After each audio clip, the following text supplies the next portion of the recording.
Hey guys, do you know someone considering renting their property as an Airbnb? I have worked with Rental Advisor for over a decade, and Rental Advisor provides free rental projections to prospective owners, realtors, and investors for any property in the US. So if you know someone considering getting into the vacation rental industry, have them email management@myrentaladvisor.com to get their free revenue projections.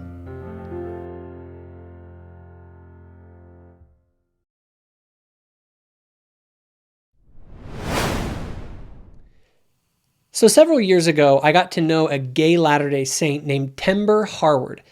As I learned more about him, I found his story to be fascinating, and he was actually one of my first interviews I ever did on this old channel that I had. Anyway, I figured I would share his story again on this channel. Tember has become an online friend to me over the years, and I hope that this interview will be as inspiring to you as it was to me.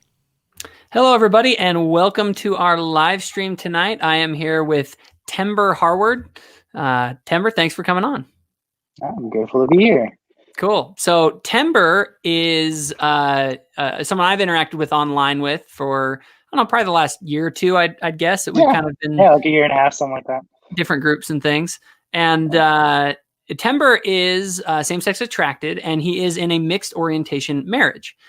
Which for a lot of people, there's a lot of different opinions and feelings about things like that. But today I wanted to, one, show that I actually am someone who loves to have conversations and listen to people that are same-sex attracted, and not just faithful people like Tember, but also those who are not. So if people are same-sex attracted and ever want to have a conversation like this, more than welcome. I consider you my friend and someone who I'd love to get to know. And so with Tember today, we're going to talk a little bit about his story. So anyway, let's dig into kind of your upbringing and kind of how you came to where you are today. Okay. So I grew up in California, been here my whole life. I grew up in a part member family. So my dad is very active LDS. My mom is non-denominational Christian. And so I was raised in a pretty conservative Christian household. I was never baptized, but I knew from a early age, like most same-sex attracted gay people will tell you, is that they experience they learned about their attractions at a pretty early age, or they noticed them. Same with me. So was there anything, I mean, in that experience, and I'll kind of jump in here every once in a while with some of my sort of questions, is so as you're growing up at a young age, you begin to notice that you have like that your feelings just didn't match with what other kids' feelings were like. I mean, what was it that kind of tipped you off? Yeah, I mean, like, I don't know, you hear in the church all the time, you know, from people and even like family members, like, oh, you're going to like, you know, feel like this feeling towards girls someday, and you're going to really want to go on dates and get to know them. And you hear your friends talking about like who they like and stuff like that. And I never got it. I was like, no, I don't feel that. But I did feel what what they were saying for guys, you know? I see. And I had crushes on guys, and so going on Boy Scout camp was wonderful for me because I got to be around a bunch of guys that I was infatuated with, you know, and like, so like all the same feelings guys start feeling for girls, I felt for guys. So And one other thing that at least for me, and I have a gay brother, I have a gay uncle, I have 3 gay cousins. I mean, this is not something that's not personal to me. And I know that one of the things that I know a lot of same-sex attracted people or gay people as they grow up deal with is that creates a lot of social kind of issues with maybe making friends or other things. I know that happened with people that I know. And my question is was that also something that was very difficult for you? Yeah, it was. I was kind of a loner. Like I felt super awkward. I didn't know how to, I don't know. I just didn't know how to socialize very well. And I think that's just kind of like, that's what comes with being that age. Yeah. But I think that also exacerbated it, was that I had these attractions and I had no idea like how to deal with it. And in fact, it turned to really like self-hatred and self-loathing, because I heard things that people said in the church about homosexuality and, you know, gay people, and like it was never positive things. Yeah. And so when I saw that it was like, began to realize, oh crap, like I'm having gay feelings, like I really, You felt I like don't know, there was it just, something wrong with yeah, you. yeah, like I was broken, I was wrong, I was sinning or something, in order to have those feelings. And so I really just came to hate myself, especially when I felt it. Like I just loathed that part of me and tried to hide it. And So that's so bad. I think, yeah. and one of the things I'm so grateful for that the church has done, one of my favorite things the church has done in relation to this subject is the Mormon and Gay website. To Yeah. me, it's sort of like, for those who are dealing with these, you know, with these attractions and stuff, people, and that's the funny thing, people will see me online, might think like, oh, he'd be like mean to his kid or whatever. And it's like, you're totally wrong. There's Mm. this line to draw between, you know, being true to the doctrine, but then there's how you treat people, right? And the church, I will fully admit, I don't have any problems with our doctrine, but we have been wrong, dead wrong, in some of the ways that we've talked about homosexuality, in the ways that we've thought about it, and the things that we've done surrounding it. And that's a real, you know, that I make no excuse for that. And there needs to be change in the church. And luckily that is happening, I think, in a lot of positive ways. And that's the part that I really am a fan of. So anyway, that I just wanted to kind of let anyone who's listening know that, like, know that that is something that is wrong. If you are people who say things about them as though they are somehow less than us, that's wrong, because we're all sinners. We're all broken. And I loved what Elder Uchtdorf says. You don't judge other people because they sin differently than you do. That doesn't change the doctrine. It simply changes the way that we act towards those who are, as I say, fellow sinners. And I don't make this distinction between the, you know, it's like, oh, well, I'm a sinner, but I'm like, you know, I'm the little sinner, right? I just do the little things. You know, I'm not doing the big thing. Yeah. Right? And my understanding of the doctrine is that's nonsense, right? It's any sin you fall short. We are the ones who judge one sin against another, right? And so anyway, I could go on a long tangent about that. I probably shouldn't go into it too much, but I just wanted to get that across, that, like, to anyone who's listening to this, I hope that they know that we need to be there to love and support people in that kind of phase of life, right? When they're kind of coming to terms with that. Is there anything that you feel like any advice that you would give to someone who, all right, their child or someone they know is at that age where maybe they're figuring this out, and maybe I have a distinct, like, maybe I think my kid is same-sex attracted. What advice would you give to someone like me, a father who has a child that's in that situation? I think difficult issues like that should be something I wish that would happen to me when I was younger. Is I wish my parents would have gone over difficult situations and like topics with me. I don't know, on family home evening or something. It doesn't have to be family home evening, but, you know, just talk about those difficult topics that, especially in the church, can be kind of taboo, you know, like sex or mental health, or even that's becoming more acceptable, you know, in subjects like that, and talk about it. And so you can rely on your parent to know, like, hey, they are there, they understand their difficult issues to go with, and I can come to them with those things and feel comfortable to talk to them.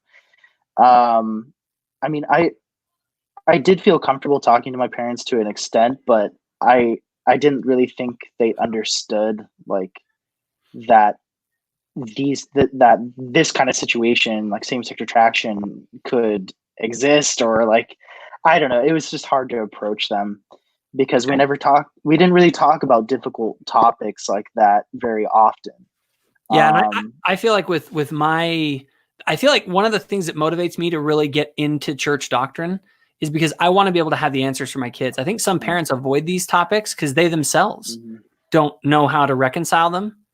And I think like if you're the parent, like you're supposed to have the answers. And I may not have all the answers, but I want to have as many as I can, you know? And so yeah.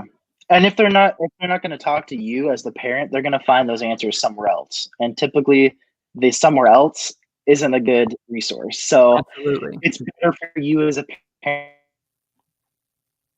to learn them from you than from Google, you know? So, yeah. One question that I also have. So let's say that you have a kid who is 14, 15, whatever, and they come to you and say, you know, like my son comes to me and he says, you know, Dad, I'm gay. What is in your mind the appropriate response and reaction from a parent towards that kind of a situation, both initially and then kind of over because, you know, initially it's like, great, we love you. Okay. But I guess I want to know kind of what's the initial response and then what's kind of the, all right, in the next few years, how do you sort of adjust to that with your child? What kind of advice would you give to a parent in that kind of a situation? Based on your own kind of experience or what you would have wished would have happened kind of in an ideal situation. Well, I'll, my, I think my parents approached it in the right way. I mean, I could tell both of my parents were very shocked to hear that I was gay. I mean, I think my mom's actually listening to this right now, but I remember talking to her in the car and telling her about it. And she was, you know, of course it's going to be heartbreaking to a certain extent because parents have expectations and stuff like that for, Yeah. you know, their kids getting married and having grandchildren and everything. And like, I understand that. I would just say in that instance, as tough as that may be to hear, the best thing that they need, that people like us need, is just a hug and to know that you love me no matter what.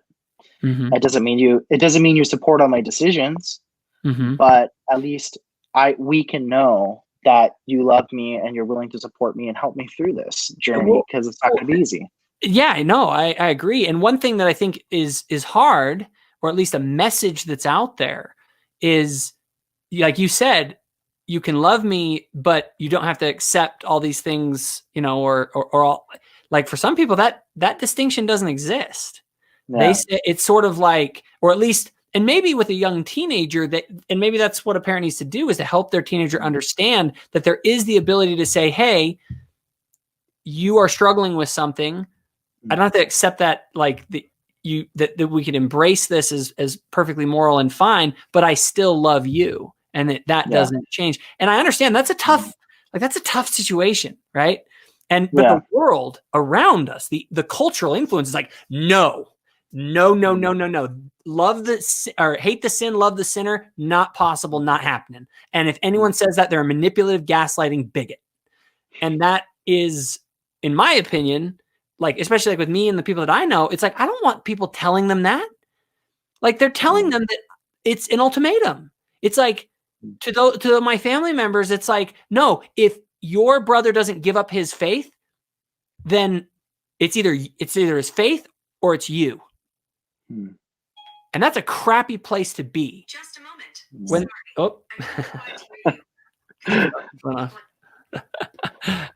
Siri heard you. Siri heard me, and the government.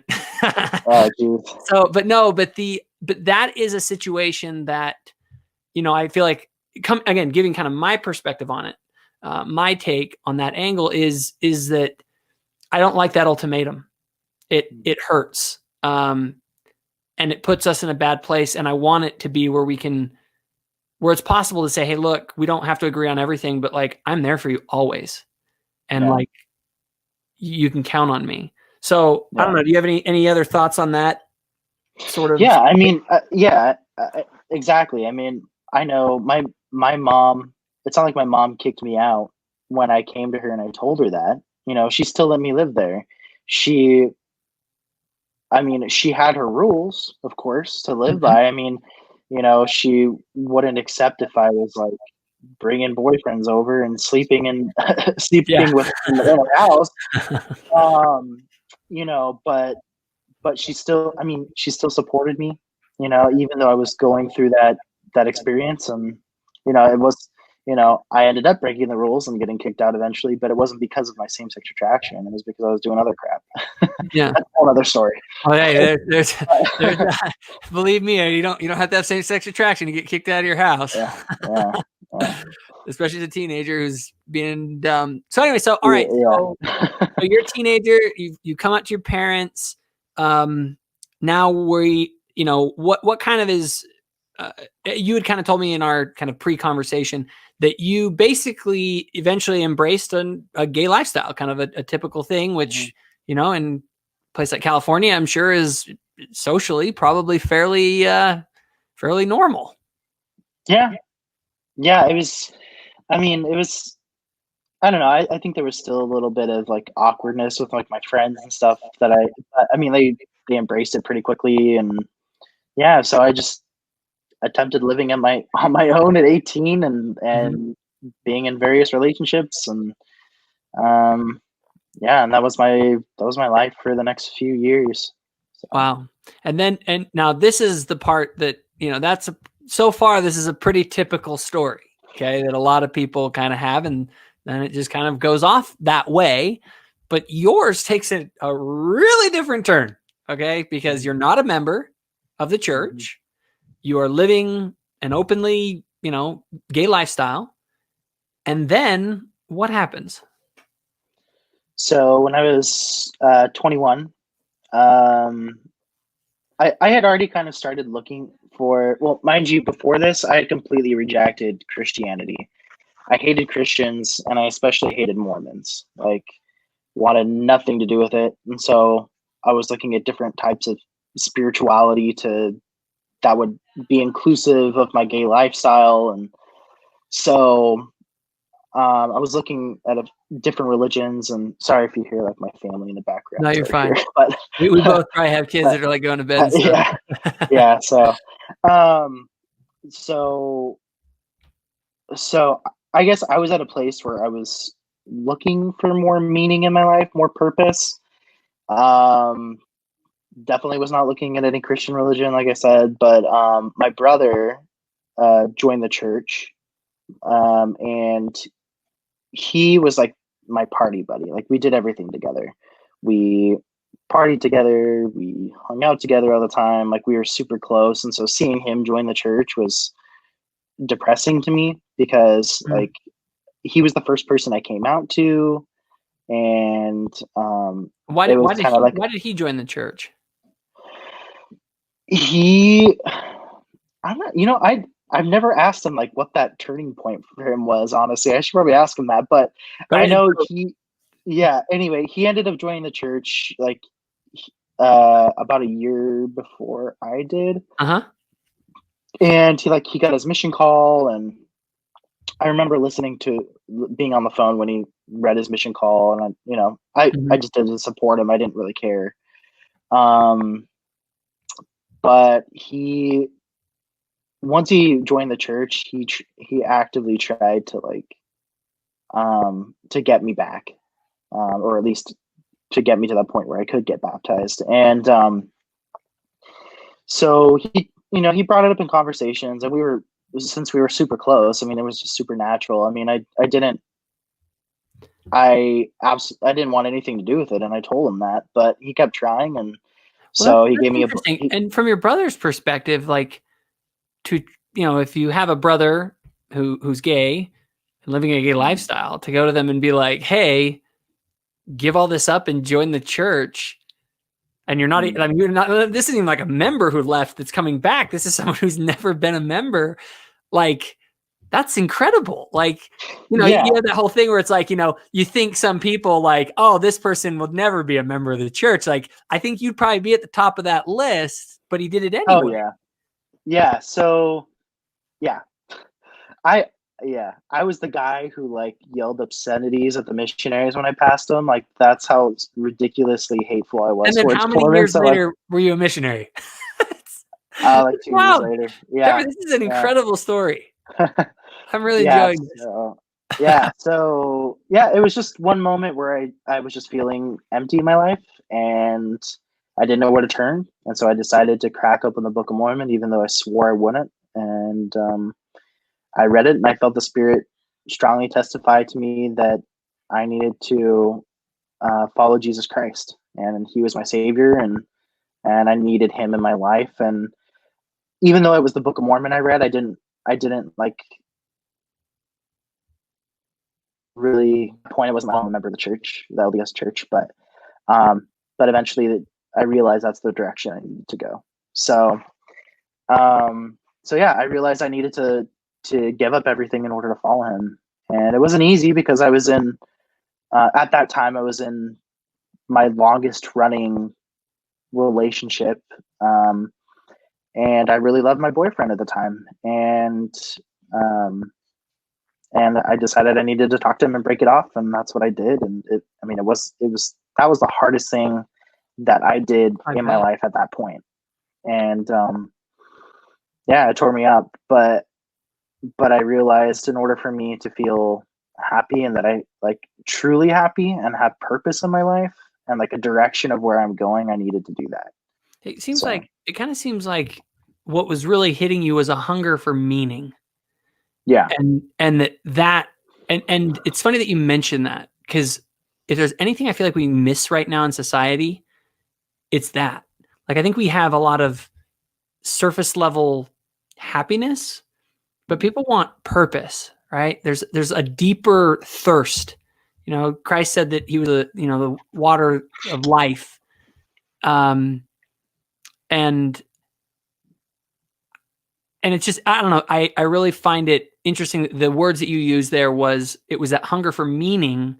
And even though you had things that maybe were making you quote unquote happy, there was a level of depth to satisfaction that you felt like could only come through Jesus Christ. Is that kind of right. an accurate framing of it? Yeah, for sure. I mean, I'm not the one of those people that says, oh, you can't be happy in the world. You can be happy in the world, because there are things that bring you momentary happiness. And I'm not talking about just temporary. Well, it is all temporary, but like there are things that can bring you a lot of happiness for a while, but it doesn't last. And you have to and there are things that can bring you meaning in your life, but they don't last either.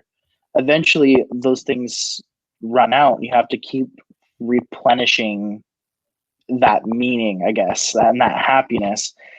But there isn't just a constant steady foundation. At least that's how I felt. Yeah. And go ahead. Yeah, I was just going to say, I think a lot of my meaning came from my relationships. A lot of my happiness came from my relationships, and a lot of meaning came from my sexuality. Just like having your sexuality as your identity is fleeting. Like it's, I don't know, it's so carnal in nature. It doesn't really feed any deeper spiritual. Well, and that's it's funny. I feel like you're hitting on something that, so Stephen Covey is one of my favorite authors. And in his book, 7 Habits of Highly Effective People, he has a section about what he calls the center, right? Mm-hmm. He talks about it as sort of the thing that you can base your life on. And it's funny, or I guess it just should be at the center of your life, right? And immediately, especially like me, I'm like, oh, family. Family's at the center of your life, right? That's got to be it, right? And it was funny because he said, no. He said, principles need to be at the center of your life. He said, because your family can die, your family can betray you, your relationships can sour. You don't ever put your center on something that is fleeting.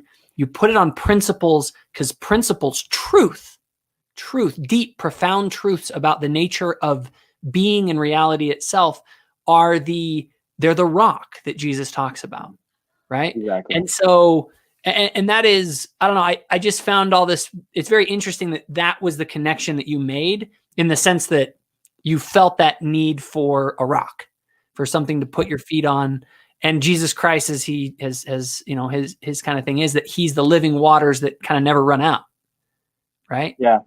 Yeah. And I feel like living that life, at least for me, is in order to find more meaning and greater harmony in my life, I was constantly compromising my morals in order to cater more to other people's needs. And like, I don't know, it's hard to explain, but and I'm assuming in that context, you're saying, when you're saying violating your morals, you're saying violating something that deep down inside you knew was right or wrong.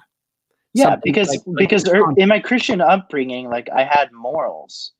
Like I had a moral foundation that of things that I felt were right. But the more you're in the world, all of those things become relative. Yeah. And so you're constantly pushed to accept more relativity, I guess. Is that a word? Yeah. Relativeness.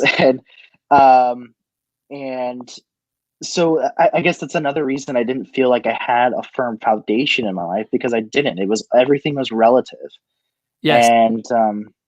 And that very much is the culture of our day. A lack of meaning. Everything is relative, and people are thirsting for something deeper and more meaningful. And I think, one of my favorite kind of social commentators right now is Jordan Peterson, because in his own way, he is speaking to that, and he's connecting it with sort of the Christian and, sort of mythologically speaking, in kind of his way, that there is within this ethos something solid that gets you away from sort of the postmodernist relativist sort of mindset that leaves people feeling lost. So anyway, we're digging real into that. We could go all day. That could be a whole conversation. Yeah. But I want to go back to kind of this story. So you begin to get involved in the church, and then how did you come to the conclusion that you felt the Spirit, you wanted to do that? Was there much more to it before you decided to make the move to get baptized? Yeah, I mean, it took me a year to get baptized, but it was partially because of same-sex attraction issues and because I had been in some serious relationships, but there's other issues in that. But like, I could have gotten baptized a lot sooner, but it took me about a year. You were ready in the sense like that. I was ready. I'm glad I had that time to really prepare myself, like to really see if that's what I wanted to do. And how did really make sure? How did the membership react when they kind of knew your story? And they didn't know. Oh, they didn't know. I didn't come out to anyone. So I was living in Ventura County, and then I moved down to Orange County to be with my dad's side of the family, my LDS side. Oh, and so down like Laguna, Huntington Beach. Oh, Huntington Beach area? Huntington Beach, yeah. So I was in the Huntington Beach stake, and it was good because it was kind of like change of scenery. And honest, I was really fearful about admitting my past, because I had heard a lot of negative comments in my preschool growing up and stuff, and I just didn't want to be open about it. So I was closeted before I went on my mission. I told my bishop and I told my stake president, and how did they react? And they were very supportive. Like, I was blessed with amazing leaders, and not everyone has that. I think most leaders are very understanding and willing to help you as much as they can, and they were just wonderful. Yeah. And I hope that we, like, it's funny because some people might think that I would be like, that's bad, we need to, like, leaders are all going soft, and I'm kind of like, no guys, like not at all. The way we treat somebody like you or anyone who's dealing with same-sex attraction should be love and compassion, no matter what. Doctrinally, sure, I'm gonna say, hey, if you're trying to like change the doctrine and changing what's true and kind of pushing a particular agenda to alter the church, like, yeah, I'm gonna be like, nope, like, let's, we're gonna draw some lines here. But when it comes to the way you treat someone, like, and I'm so grateful that you had those kind of good leaders, and I pray that, and one of the things I worry about, and I want to make sure that I clarify it with people, is like, I don't want people that kind of see me get the impression that, like, oh yeah, I agree with Jacob, so if a gay guy ever came into my office as a bishop, I'm gonna kind of come down on them. And it's like, I couldn't say anything farther from the truth. So, I mean, nothing is farther from the way that I would want someone to handle that. And I'm glad the culture is moving in that direction. I do have my concerns when people start pushing for, hey, let's protest outside of, church headquarters because we don't like the doctrine or whatever. Anyway, just wanted to kind of make that comment. So your bishops are really good. And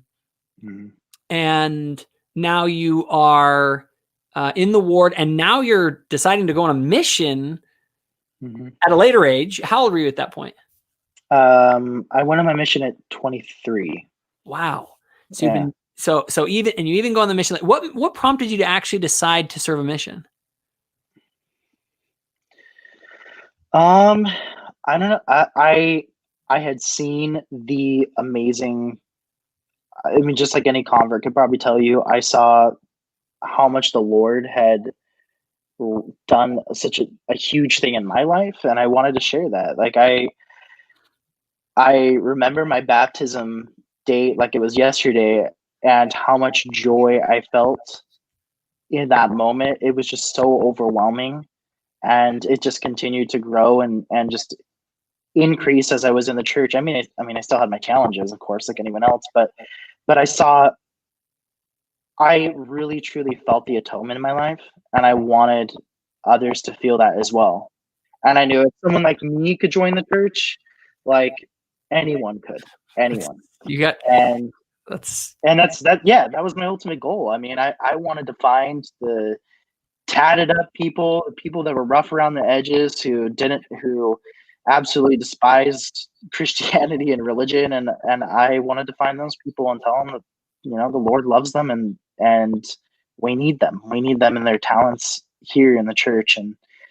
And what a beautiful, what a great way to look at it. No, and if all missionaries had that sort of an attitude, what a different world we could have. So you go on a mission. And one thing I have a question about, so mission companions, when they start talking about each other, start talking about their life. Like, did you just kind of like leave out a lot of details, or how did that work? So for a while, it's kind of funny actually. For a while, when people would ask me, "Oh, like, what do you like about girls?" or "Who did you date?" like, I would pretend that my boyfriends were girlfriends, and I don't know. I was just afraid. I was afraid to admit it because I didn't know what people were gonna say or how they were gonna react, or they were gonna treat me differently. And but it came to a point where the Lord was putting people in my path, like people who were formerly members of the church and were now living gay lifestyles. I kept seeing us run into those people, and I knew it wasn't by chance. And I knew that was the Lord telling me, okay, you need to open up about this more and be more open about it. And so that allowed me to open up to companions like Hayden and like let them know, like, hey, this used to be my past, and I know I need to be more. I know we need to go back to that house where the gay couple lives and like talk to them and or whatever, and being able to embrace that more allowed me to have more authentic relationships. Yeah. And I think that's huge for anyone who has same-sex attraction. Mm-hmm. You need to be able to be open and talk to people about it. And I know it's scary, maybe not so much, in the secular world to open up about it, but especially in our very conservative church, I know it can be scary to open up about it, but we need to change that. Well, exactly. Like some people think I'm an anti anything changing activist, and I'm not. I am 100% behind changing the culture around, gay people should not be afraid to talk openly with members of the church about it. And we should not, that to me is something that we should be able to fix. Now, I will say that it gets a little complicated when some would use that sort of compassion that people have to try and push farther than they should, to, as you would say, kind of change doctrine, right? Because it's sort of like, well, if we're compassionate, then we need to change these things. And when it comes to like doctrinal stuff, and that's where I draw that line. But again, I think we'll get more into that a little later. So your mission experience, I mean, obviously summing up a mission is kind of tricky to do, but give me a little bit of a breakdown on your mission. Sorry, my computer's like, yeah, I think there's a little bit of a delay. It's probably my internet, honestly. You're fine. Sorry about that. No, you're good. I was just asking about your mission. Yeah. So you were talking about the need to be compassionate. Sorry, what were you saying? No, it's fine. So I was talking about, well, I talked about a few things, but to go back to the mission side of it. So you're in the mission, your overall mission experience is good and positive. Tell me a little bit about that. Yeah, it was a good experience. Well, okay, that's a lie. My mission was really difficult. It wasn't for obedience issues. It was your bishop really was? Difficult. No, it wasn't for obedience issues. Like you said your mission. Your mission president. My mission. No. My mission wasn't difficult because of obedience issues. It was difficult because of just companions that I had, and it was just tough. It was a huge challenge. Like finding people to teach and stuff like that, and yeah, it was hard. Missions are tough. But I learned a lot from it. So that's awesome. So all right, so you get off your mission, and so your whole mission, you never really kind of came out to anyone on your mission. Yeah, I'm here. Okay, cool. I'm here. It's just delayed. It's fine. So you didn't come out to anyone while you were on your mission. Is that correct? I did to a few companions. Okay. And my mission president. Yeah. And what were their reactions? So, all of them were accepting. One of my companions was like, I don't know. He was a little put off by it, but I mean, it was fine. But yeah, I mean, I didn't really have anyone that was super that had like animosity towards me because of it. So that was good. Very cool. And so you get off of your mission. Tell me the story about that. What happens after you get off your mission? So I get off my mission. I started working at the temple right after my mission. And honestly, I was super scared of getting on my mission because like I knew I wanted a family, but I didn't know how that was going to work out and like how dating was going to work out. Because I'm not sure if you're familiar with the Kinsey scale, but there's a scale that tells you like how homosexual you are. Like anyway, so I'm definitely like a 6, which is like you're strictly homosexual. There's no heterosexual attraction going on there. So I was like, I had no idea how that's going to work out with like dating and like how will I be able to have a family? Am I going to be celibate for the rest of my life and single and alone? Yeah. But I knew I would need some extra help to help me adjust. So I decided I was going to serve at the temple as an ordinance worker. And so I started that, and honestly, that saved my life in the church. And I'll tell you why, what I mean by that. So like the whole dating thing and the prospect of being alone really was a huge thing that the adversary like really tempted me with and like made me miserable over, and like it just was constantly mulling around my mind. And it came to a point where like I was doing all the right things in the church, but I was just miserable. And I wanted companionship so bad that I was almost getting to the point where it's like I know the church is true and nothing can change that because I received such a strong witness of its truth. but I can't do this anymore without, I can't live my life alone. And because I had some dates and they just didn't work out, they didn't click, and I was like, I don't know how I'm going to be able to do this. And so I was kind of starting to have thoughts that, hey, I'll accept a terrestrial to be able to immortality. And when I started having those thoughts, it terrified me, honestly, because I love the church, I love the gospel, and I didn't want to leave it behind. But and it came to a point where one day I just had to pray, and I didn't stop praying until I just felt a sense of peace. I just needed to keep trying a little bit longer, and the Lord would let it work out, or would make everything work out. And so I'm just like, okay, I'll keep going. I'll keep doing the things I'm supposed to be doing, and just allow you to guide my life wherever that goes.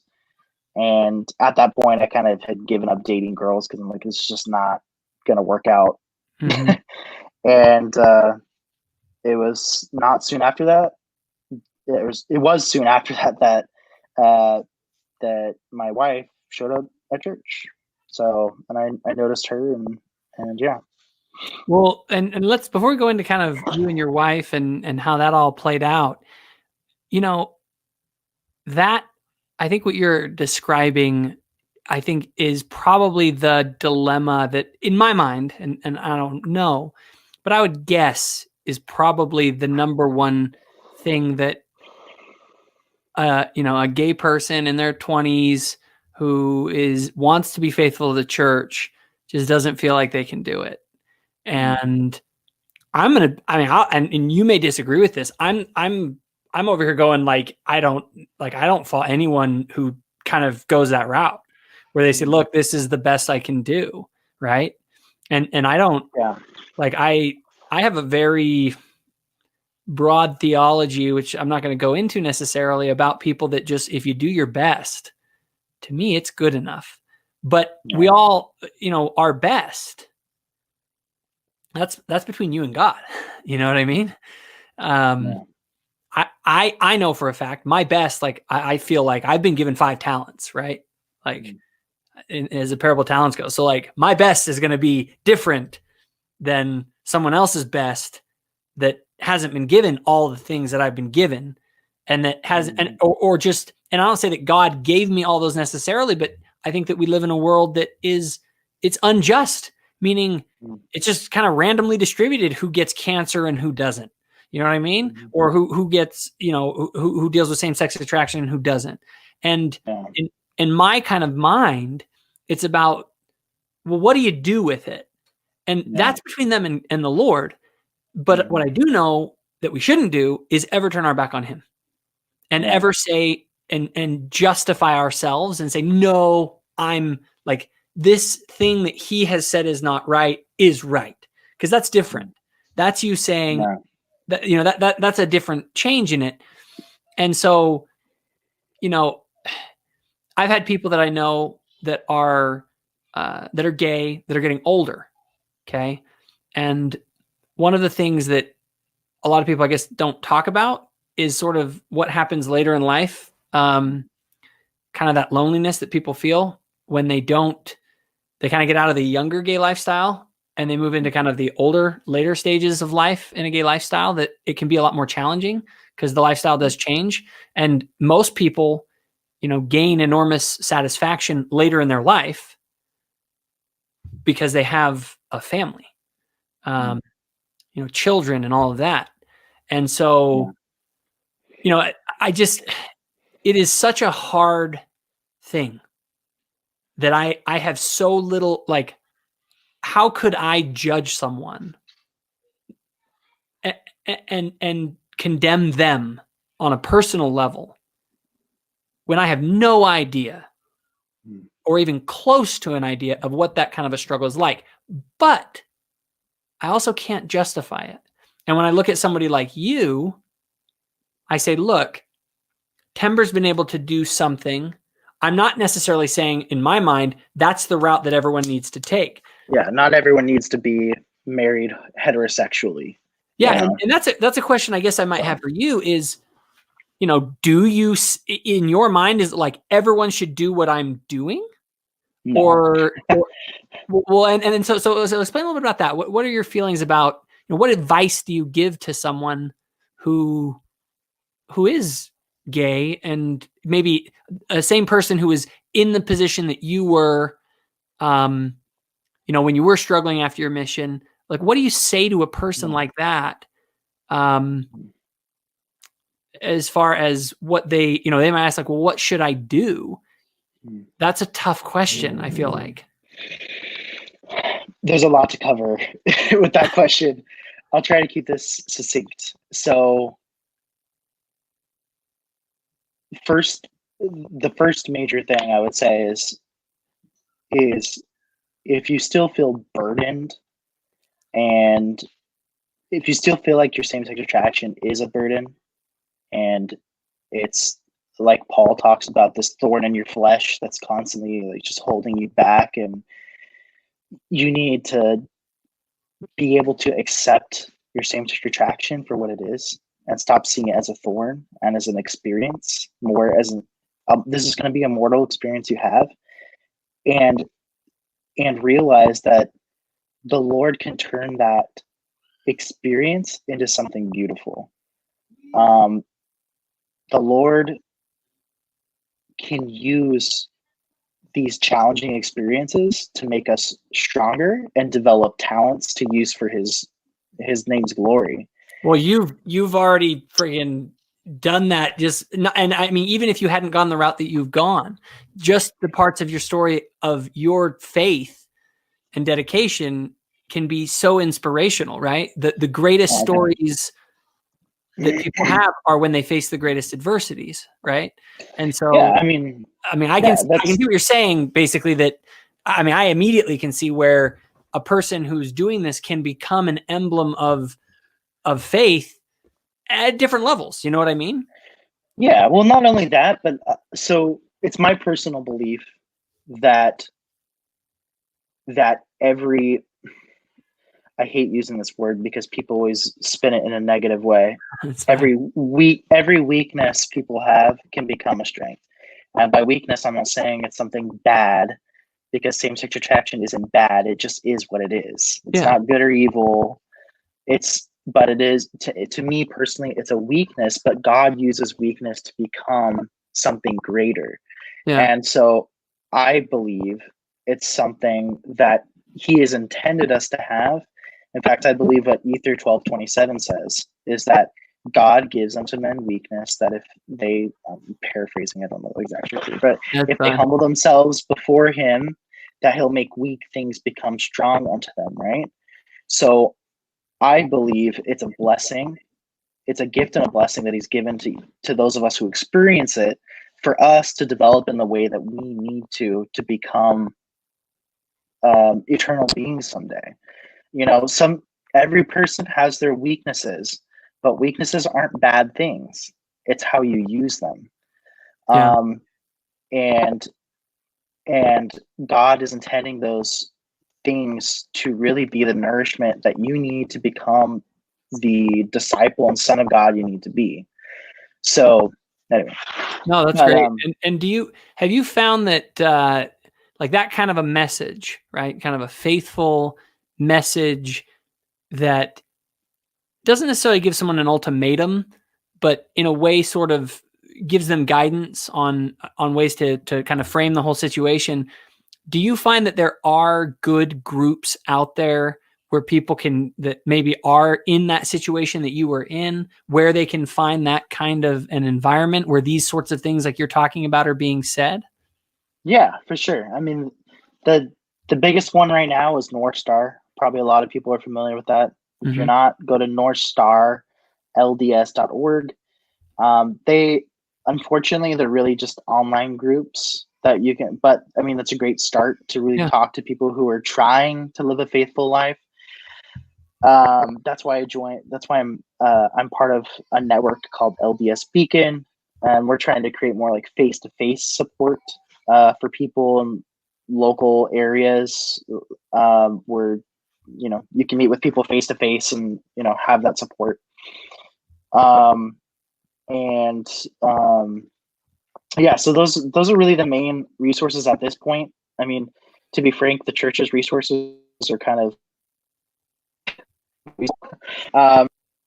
I'm sorry, I think we delayed a little bit. Yeah, I think it did. I'll just kind of paraphrase it, but yeah, basically we're saying that the LDS, the church's resources right now just are not that great, and I would agree with you. I think that there are some areas that could be improved there for sure.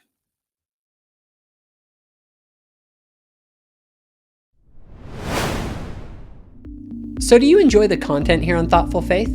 If so, be sure to hit the notification bell. This ensures that our new videos show up on your feed. Also, be sure to check out our Facebook group called Thoughtful Saints, where myself and others discuss the sorts of topics found on this channel.